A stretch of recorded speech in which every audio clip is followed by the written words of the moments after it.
What's up, everybody? Good morning. Frank Valkyria here. We got a nice coffee. And today it's pretty interesting because this is number 3 of Twitter file. And in this particular thread, they're going to discuss the removal of Donald Trump. Wow.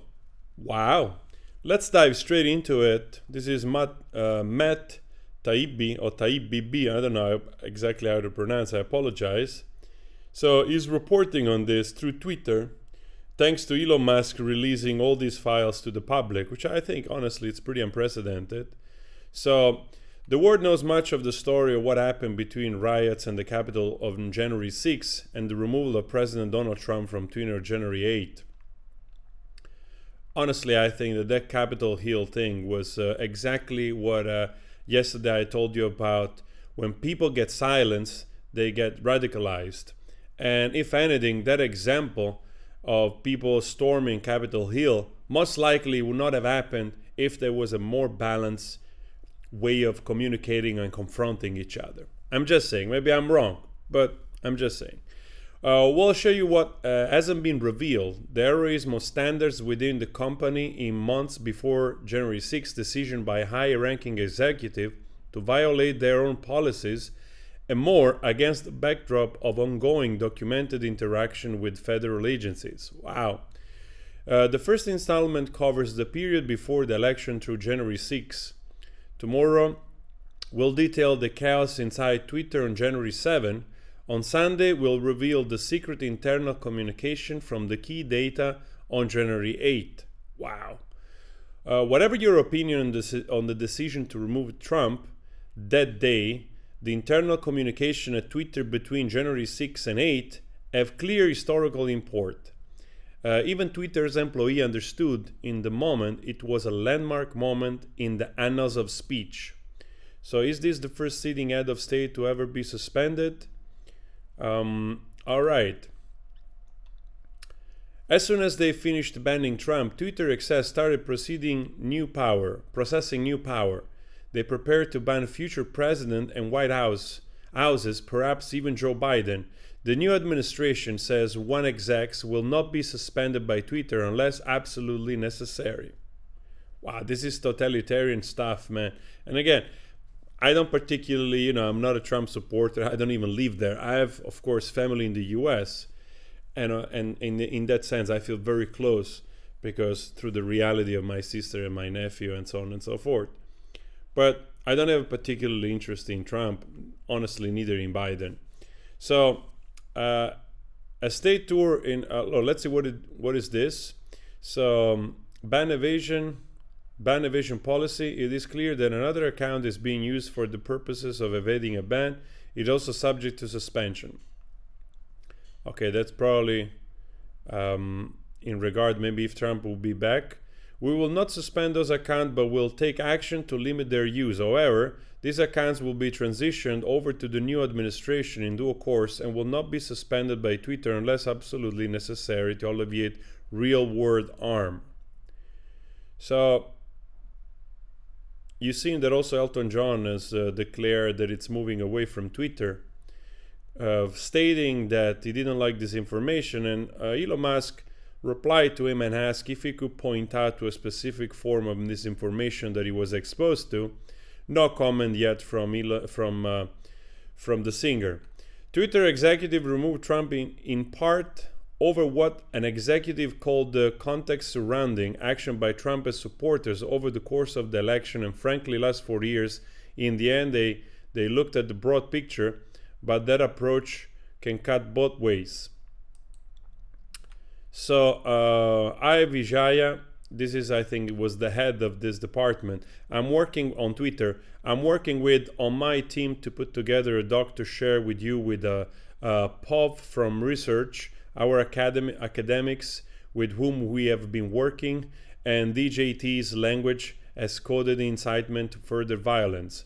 In the meantime, here's our quick take. The decision on whether to pull the particular tweet or use that as last straw for Trump depends on on many factors, including the overall context and narrative in which that tweet lives. We currently analyze tweets and consider them at a tweet-by-tweet basis, which does not appropriately take into account the context surrounding. You can use the yelling fire into a crowded theater example. Context matter, and the narrative that Trump and his friends have pursued over the course of this election, and frankly last 4 years, must be taken into account when interpreting and analyzing that tweet. The larger question is around our moral imperative and decision as a company which user sentiment should not drive based on one, and I believe that his tweet does violate our rules, taking that historical context plus current climate into account. So it's very interesting to see how quickly they rise to the position of moderator of justice, which is fascinating, honestly, because in a way they're not competent. It's not their role, even though you could argue that a private company should have some in place. But this is obviously, as you read this, you immediately understand how quickly they're trying to manipulate how they want to fit the narrative, how they want to make this fit the narrative so that they can move forward and ban Trump. So, and I think, again, they did more harm than anything else.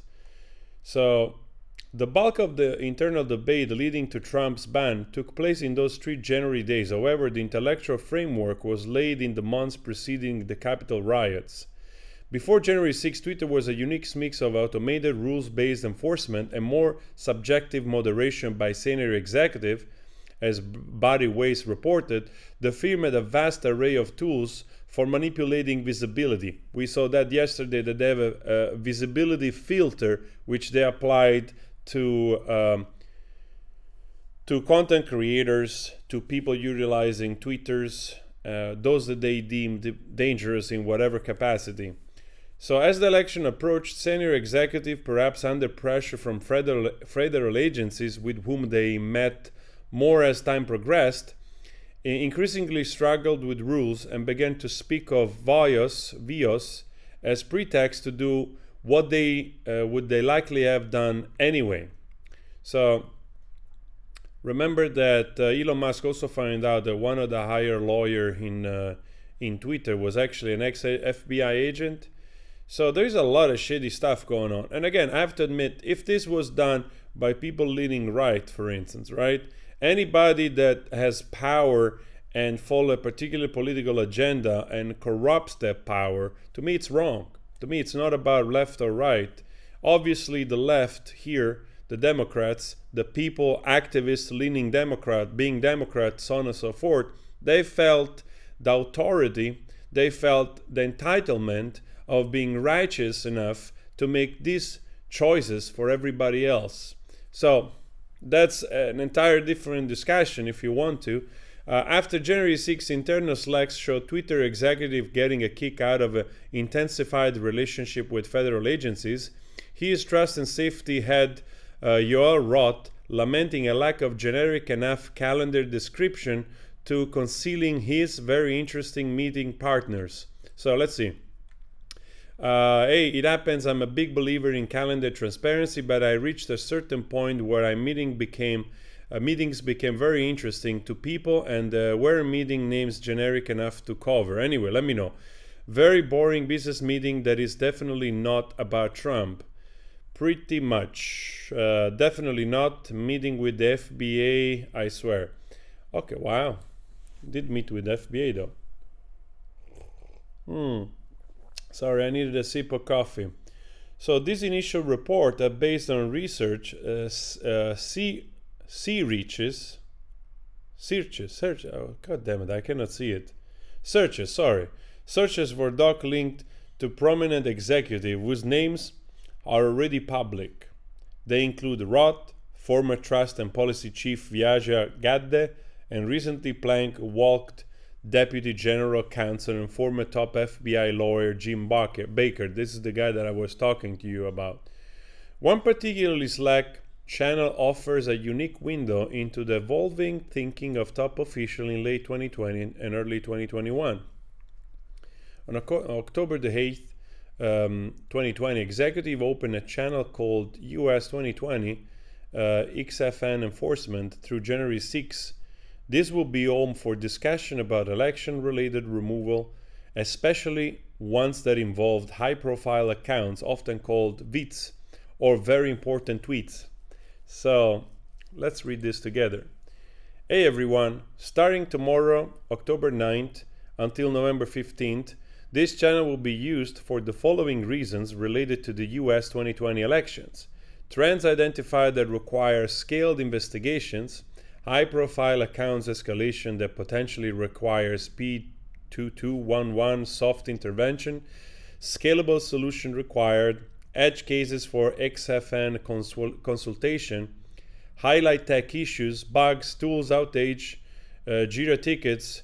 This is an enforcement channel between TNH AMPS S and TWS to help speed up our response related to election issues over the coming few weeks.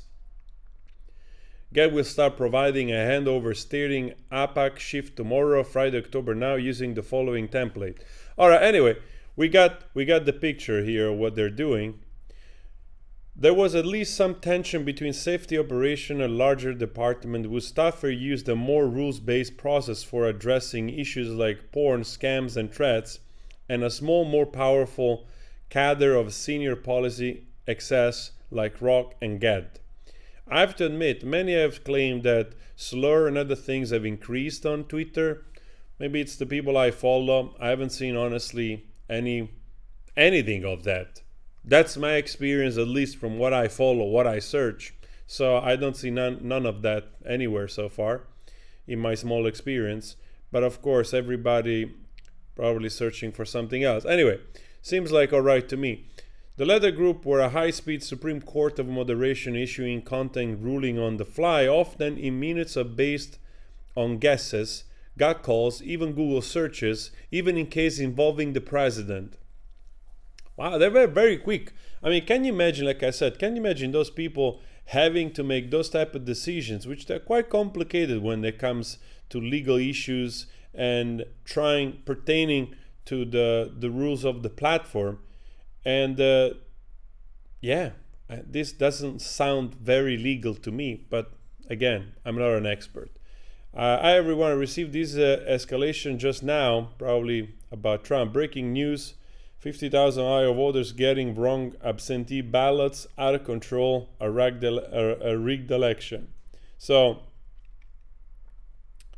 a rigged election will be enough to be in violation, right? If the claim of facts were inaccurate, yes. So, but it looks like that's true. Wow. Wow. Well, this is not gonna be good, I'm telling you. Wow. So maybe Trump on some instances, it was correct. The problem is that when you use those instances and then applying to the usual rhetoric of victimhood, which Trump is very good at leveraging, and that's, in my opinion, a fact. And we could argue that most politicians do that, because that's really a canon of being a politician. As soon as you see something, you start to scream like a bitch and play victim, because that's what you do, right? Anyway, I'm gonna skip some of these in regard of Roth and the FBI. Now it seems like absolutely clear that that communication and connection in regards also the Biden Hunter Biden laptop. But I just want to scroll a little bit further here, which I think, apart other tweets which were problematics, I think, and you can also stop right here if you want, but I just want to go to this one right here, which I find very, very interesting. The FBI's second report concerned this tweet by John Basham. So John Basham right here is reporting at the time, editorial, the Democrats are in complete panic as their massive push for vote by mail is backfiring on them. Two things are unfolding.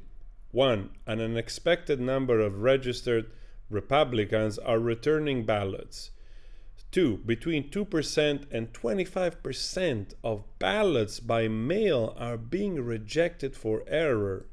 So I suppose that in this case, this is for both political parties, which between 2 and 25%, wow, of course, not the entire votes, but those by mail. Now we should, this one thing would be interesting to know. It's actually how many people voted by mail to make an estimate of what could have gone wrong. So the FBI flagged tweet then got circulated in the enforcement Slack. Twitter cited Politificat to say the first story was proven to be false, then noted the second was already deemed no vio on numerous occasions. So the group then decides to apply a learn how voting in safe and secure label because one commenter said it's totally normal to have a 2% error rate. Again, you see, this is very helpful. Rod then gives the final go-ahead to proceed to processes initiated by the FBI. So 2% error, okay, seems all right, but 25, probably not so much. Monday, October 19, 2020, by your Rod, I think we can use the mail-in voting label for this one as is. So it's fascinating to see how much actively they were involved. Examining the entire election enforcement Slack, we didn't see one reference to moderation requests from the Trump campaign. The Trump White House, or Republicans generally, we looked. They may exist. We were told they do. However, they were absent here. Wow. This is also like another crazy thing, man. This is absolutely nuts. And whether or not this could have had a significant effect on the final election, because now I don't have the numbers in front of me, but probably the most I suppose the most revealing aspect here is that when private companies, they decide to take a stand and therefore they become biased, then they use the power that they have through the platform to literally shape society. And honestly, I'm not surprised by any means. This is exactly why those people created those tools in the first place, and they still do.